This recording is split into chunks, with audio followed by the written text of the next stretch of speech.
Hello students, I present one more video which is going to help you, like the title suggests, in your 11th hour preparation.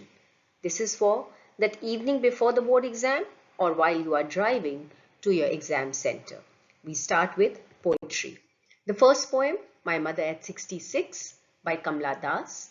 Theme is fear of separation and death, aging and decay. The message of the poem is death is inevitable and one should choose hope and courage even in the face of adversity. Poetic devices used: simile, repetition, personification, metaphor. Here, please go through the examples of the poetic devices. The most important part of this poem is the contrast which is there between age and youth, the stillness of the mother and the energetic world outside, or like it says, it highlights the gap between life and decay. The mother is symbolic of mortality and old age, whereas the young children are symbolic of life and hope. Next on line is Keeping Quiet by Pablo Neruda. Theme emphasizes the importance of silence, stillness, meditation, peace, and non-violence. The message of the poem is that silence leads to self-understanding, peace, and unity. This is something that promotes brotherhood.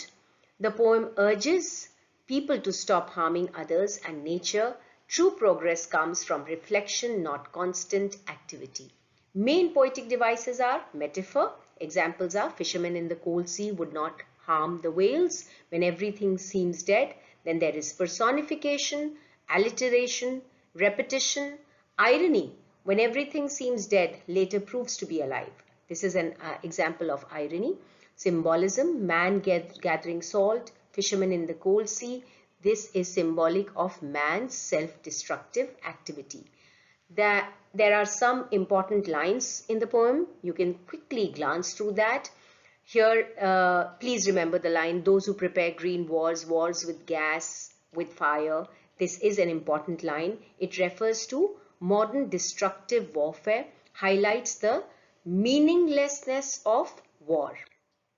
Our next poem is A Thing of Beauty by John Keats. Theme of this poem is everlasting power of beauty and nature as a healer. So the message that Keats is conveying through his poem is that beauty has the power to remove negativity and despair. In a world full of suffering, beauty keeps life meaningful and hopeful, and humans should value and preserve nature and goodness. So you have to remember that Keats has given us examples of beautiful things like sun, moon, trees, flowers, and streams. And he says that despite all the sadness, hatred, and suffering in life, it is only beauty which helps us to overcome any kind of pain. Beauty acts as a healing force. Poetic devices used in A Thing of Beauty mainly are metaphor. Well, you can look at the examples, alliteration, and symbolism. We have now A Roadside Stand by Robert Frost. Theme over here is it highlights the rural-urban divide, and it also talks about the exploitation and injustice that the poor suffer. Message that Robert Frost is conveying, that he says economic progress should be fair and inclusive. The poor deserve respect and genuine support, not sympathy. They are not asking for charity. Society must reduce the gap between the rich and the poor.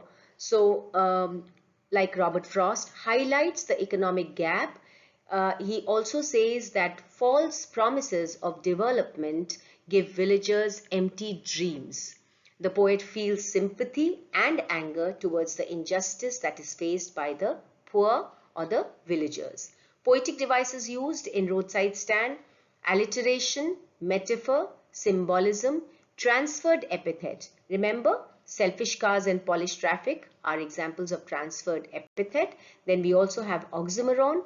Examples are benevolent beasts of prey, greedy good doers. Our last poem is Aunt Jennifer's Tigers by Adrienne Rich. Theme is, it talks about oppression of women and art as freedom. Message of the poem is patriarchal marriage can suppress women's identity. Women long for freedom, courage, and self-expression. Art has the power to outlive oppression and preserve hope. So you must remember certain things, certain phrases, and that is mainly about patriarchy and how women are caught in bad marriages. They are suppressed. Poetic devices, symbolism, tigers symbolic of aunts yearning for freedom, wedding ring is symbolic of oppression and male dominance, needlework is passive activity, and aunt is symbolic of all women in a patriarchal society. Contrast, this is very important, the fearless tigers versus frightened Aunt Jennifer. I would also like to remind you about synecdoche, which is there, terrified hands of Aunt Jennifer. Last but not the least, children, please link poetic devices to meaning, mention the poet's feeling or attitude, highlight contrast wherever it appears, end answers with the central message of the poem. This is for 2 markers. Use 1 or 2 keywords from the poem in your answer to sound text based. This slide is just for you to skim through it. It is like that last capsule I'm trying to give for your poetry preparation. Good luck, children. I'm sure you will do very well.